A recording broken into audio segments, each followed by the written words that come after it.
Page প্রোফাইলে যদি এই মাত্র 3টা জিনিস মানতে পারেন, তাহলে ফেসবুক কেন, ফেসবুকের বাবাও আপনাকে আর কোনোদিন স্ট্রাইক অথবা কোনো ইস্যু দিতে পারবে না। সেই 3টা কি জিনিস আপনাকে জানতে হলে অবশ্যই ভিডিওটা ধৈর্য সহকারে দেখতে হবে।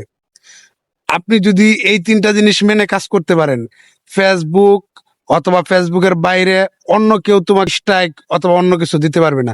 যদিও কেউ কপিরাইট স্ট্রাইক দেয়, তাহলে সেটা খুব সহজে রিমুভ হয়ে যাবে।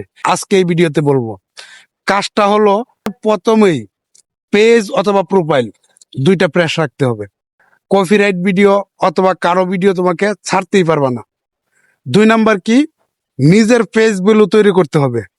নিজের পেজ ভ্যালু তৈরি করতে হবে এবং কথার স্টাইল নিজেরটা তৈরি করতে হবে, কারোটা কপি করা যাবে না। 3 নাম্বার, ভিডিওতে অনেক রিচ গেইন করতে হবে। রিচ যদি গেইন করতে পারো, তাহলে ভিডিও খুব সহজে মানুষ কাছে পৌঁছাবে এবং দ্রুত তোমার যে পেজ এবং প্রোফাইল 2টাই ভাইরাল হবে।